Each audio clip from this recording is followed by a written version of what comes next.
ሰላም ጤና ይስጥልን። አሁን የደረሰን እጅግ አስደንጋጭ ሰበር መረጃ የአሜሪካው ፕሬዝዳንት ዶናልድ ትራምፕ በስምምነቱ ካልተደሰትኩ እኔ የምፈልገውን ካላደረጉ ቦምብ መጣል እንጀምራለን ሲሉ ዓለምን አነጋግሯል። የኢራንና የአሜሪካ ጉዳይ የድመትና የአይጥ ጨዋታ ከሆነ ሰንበት ብሏል። በሰዓቱ ይደመጣል። በሌላ በኩል ስምምነቱ ገና ሳይፈረም የእስራኤል ጦር ሊባኖስን በቦምብ ማናወጥ ጀምሯል። አሜሪካ ውስጥ የትራምፕን ክንፍ የገፈፈው ምን ሚስጥራዊ ውሳኔ ተወሰነ? ታደምጣላችሁ። እንዲሁም ወደ ሀገር ውስጥ መረጃ ስንመለስ በአዲስ አበባ ከተማ ከንቲባ አዳነች አቤቤ ለአመራሮች እጅግ ከባድ ማስጠንቀቂያ ሰጥቷል። ሰው ላይ አደጋ ቢደርስ ተጠያቂ ትሆናላችሁ ሲሉ ከንቲባ ጥብቅ መልእክትን አስተላልፏል። እጅግ መደመጥ ያለበት ጉዳይ ነው። ሰበር መረጃዎችን በዝርዝር ይዘንላችሁ ቀርበናል። እስከ መጨረሻው ከኛ ጋር ይቆዩ። ቪዲዮን ላይክ፣ የዩቲዩብ ቻናል ላይ ሰብስክራይብ ማድረጉን አትዘንጉ። ወደ መረጃዎቹ አልፋለው፣ አብረን እንከታተለው። በቅድሚያ በትራምፕና በኢራን መካከል ያለው የድመትና የአይጥ ጨዋታ። አሜሪካና ኢራን ስምምነት ላይ ደረሱ ሲባል ሰላም የሰፈነ የመሰላቸው ሰዎች ተሳስተዋል። የአሜሪካው ፕሬዝዳንት ዶናልድ ትራምፕ በሰጡት አዲስ መግለጫ የኢራኑ ስምምነት የመጨረሻ አይደለም ሲሉ የዓለምን ፖለቲካ ትኩሳት ዳግም አቀጣጥሎታል። ትራምፕ በግልጽ ለጋዜጠኞች እንደተናገሩት ቴህራን እሳቸው የሚፈልጉትን ካላደረገች አሜሪካ በኢራን ላይ ወታደራዊ እርምጃ መውሰድ ትጀምራለች ብሏል። ከግብፁ ፕሬዝዳንት አብዱልፈታህ አልሲሲ ጋር በነበራቸው ስብሰባ ላይ ካልወደድኩት ወደ እነሱ መተኮስ እንመለሳለን ሲሉ አስገራሚ ማስጠንቀቂያን ሰጥቷል። ይሁንና በትራምፕ አባባል ግን የስምምነቱ መፍረስ በቀጥታ ወደ ቦምብ ናዳ ያመራል። ይሁንና ዋሽንግተንና ቴህራን በፓኪስታን አደራዳሪነት ጊዜያዊ የተኩስ አቁም ካደረጉም በኋላ ይፋዊ የፊርማ ስነስርዓት አርብ ዕለት በስዊዘርላንድ እንደሚፈረም ይጠበቃል።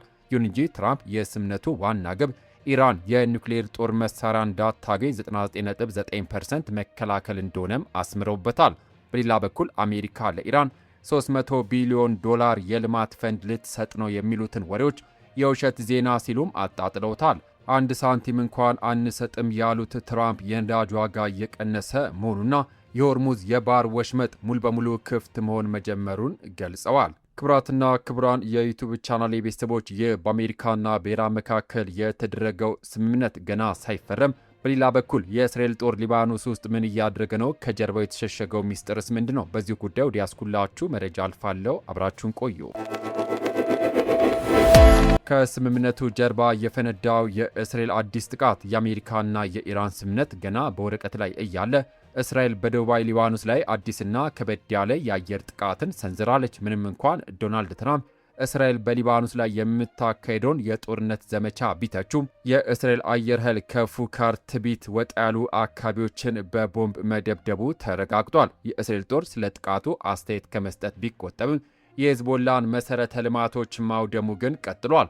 እዚህ ላይ የሚገርመው ነገር ትራምፕ የእስራኤሉን ጠቅላይ ሚኒስትር ቤንያሚን ኔታንያሁ ሊባኖስን በሚመለከት የበለጠ ኃላፊነት ሊሰማቸው ይገባል ማለታቸው ነው። በቡድን 7 ስብሰባ ላይ ትራምፕ ሲናገሩ ያለ አሜሪካ እስራኤል አትኖርም፣ ያለ እኔ እስራኤል አትኖርም በማለት የራሳቸውን ታላቅነት አንስተዋል።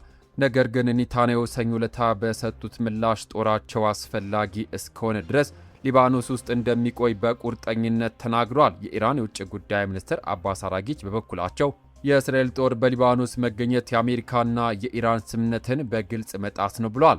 ይህ የሊባኖስ ጉዳይ ቀጠናውን ዳግም ወደ ለየለት ጦርነት ሊከተው እንደሚችል ተንታኞች እየገለጹት ይገኛሉ።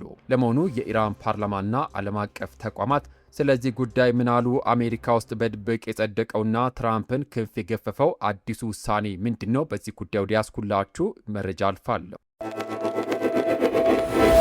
ከስዊዘርላንድ ድርድር ጀርባ ያሉ ስውር ሴራዎች። በኢራን በኩል አዲስ የፖለቲካ አቅጣጫ እየታየ ነው። የኢራን ፓርላማ አፈ ጉባኤ መሐመድ ባገር ጋሊባፍ አገሪቱ ከግጭት ወጥታ በኢኮኖሚ ልማት ላይ ማተኮር እንዳለባት በግልጽ ተናግሯል። በሌላ በኩል ብሉምበርግ እንደዘገበው ስምምነቱ እንደተፈረመ የአሜሪካ የግምጃ ቤት መምሪያ የኢራን ነዳጅና የፔትሮ ኬሚካል ምርቶች ወዲያውኑ ከማዕቀፍ ነፃ እንደሚያደርግ ታውቋል። ይሁን እንጂ በአሜሪካ ሴኔት ውስጥ ትልቅ ፍልሚያ ተካሂዷል። ሴኔቱ ትራምፕ የኮንግረሱ ፈቃድ ሳይጠየቁ በኢራን ላይ ወታደራዊ እርምጃ እንዳይወስዱ የሚገድበውን ውሳኔ በጠባብ ድምፅ ውድቅ አድርጎታል። ይህ ማለት ትራምፕ አሁንም የጦርነት ካርዳቸውን ለመምዘዝ ሙሉ ስልጣን አላቸው ማለት ነው። የአሜሪካው ባለስልጣናት ለሲኤንኤን እንደገለጹት ይህ ስምምነት ዋና ዋና ችግሮችን ከመፍታት ይልቅ ለወደፊቱ ውይይት መንገድ ለመክፈት ብቻ እየተደረገ ነው።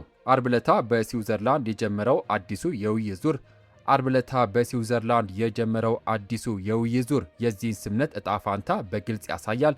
ነገር ግን እስራኤል ሊባኖስን መውረሯን ከቀጠለች ቴህራን ስምምነቱን ሙሉ በሙሉ ውድቅ እንደምታደርገውም አስጠንቅቃለች። ክቡራትና ክቡራን የዩቲዩብ ቻናል ቤተሰቦች ከዓለም አቀፍ የፖለቲካ ትኩሳት ወጣ እንበልና ወደ አገር ውስጥ ጉዳይ ስንመለስ በአዲስ አበባ ከተማ አስተዳደር ውስጥ የተነሳው አዲስ መናወጥና የከንቲባ ከባድ ማስጠንቀቂያ ምን ይመስላል? ዝርዝሩ እንመልከት። የከንቲባ አዳነች አቤቤ የክረምት ማስጠንቀቂያ፣ ጎርፍ ሰው ቢጎዳ ኃላፊነቱን ክፍለ ከተሞች ይወስዳሉ። ወደ አገር ውስጥ መረጃችን ስናልፍ የአዲስ አበባ ከተማ ከንቲባ አዳነች አቤቤ በክፍለ ከተማ አመራሮች ላይ እጅግ ጠንከር ያለ ማስጠንቀቂያን አስተላልፈዋል። ከንቲባ በ90 ቀናት መሪ ዕቅድ ግምገማ ላይ እንደተናገሩት በተያዘው የክረምት ወራት በከተማ የጎርፍ አደጋ አጋጥሞ በሰው ሕይወትና ንብረት ላይ ጉዳት ቢደርስ ክፍለ ከተሞች ሙሉ ተጠያቂነትን ይወስዳሉ ሲሉም ተናግረዋል። ከንቲባዋ ለአመራሮች ሲናገሩ ሕዝብ ውስጥ ትውላላችሁ፣ ታድራላችሁ፣ ከማህበረሰቡ ጋር ተቀራርባችሁ ችግራችሁን ማወቅ አለባችሁ። ዋናው ማዕከል ሁሉንም ችግር እንዲያውቅ አይጠበቅበትም ብለዋል። መንግስት እያካሄደ ካለው ሰፊ የከተማ እድሳት አንጻር የክረምት ጎርፍ ሰው እያጠቃ የሚል ወሬ አንሰማም፣ ይህንን አንመጥንም ሲሉ በቁጭት ተናግረዋል። በመሆኑም ክፍለ ከተሞች በበጎ ፈቃድ ስራዎች የጎርፍ መውረጃ ቦዮችን በአፋጣኝ መጠገንና አዳዲሶችን መገንባት እንዳለባቸውም አጽንኦት ሰጥቷል። በተጨማሪም የጭቃ ቤቶች ግንባታ ሙሉ በሙሉ መቆሙንና ቤቶችን ጠጋግኖ ቁጥር የማብዛት አካሄድ ቀርቶ ጥራትን መሰረት ያደረጉ የበጎ ፈቃድ ቤቶች ላይ ማተኮር እንደሚገባም አሳስበዋል። ክቡራትና ክቡራን የዩቲዩብ ቻናል ቤተሰቦች ለሰዓቱ ያስኩላችሁ ሰበር መረጃ እነዚህ ነበሩ። በትራምፕና በኢራን መካከል ያለው ውጥረት ወዴት የሚያመራ ይመስላችኋል? እስራኤልስ በሊባኖስ ላይ የምታካሄደውን ጥቃት ምን ያህል ትቀጥላለች? እንዲሁም በአዲስ አበባ ከተማ አስተዳደር ውስጥ ከንቲባ አዳነች አቤቤ የተላለፈው ማስጠንቀቂያ ለከተማ የጎርፍ አደጋ ምን ያህል መፍትሄ ያመጣል? ሐሳብ አስተያየታችሁን በኮሜንት መስጫው ላይ አስፍሩልን። ይህን ቪዲዮ ከወደዳችሁት ላይክና ሼር ማድረጋችሁን አትርሱ። እንዲሁም በሰዓታት ልዩነት በየቀኑ አዳዲስና እውነተኛ መረጃዎችን ለማግኘት የዩቲዩብ ቻናሌ ሰብስክራይብ በማድረግ ቤተሰብ ይሁኑ። የደውል ምልክቷን በመጫን ሁሌም የምንለቃቸው መረጃዎች በፍጥነት እንዲደርሷችሁ ያድርጉ።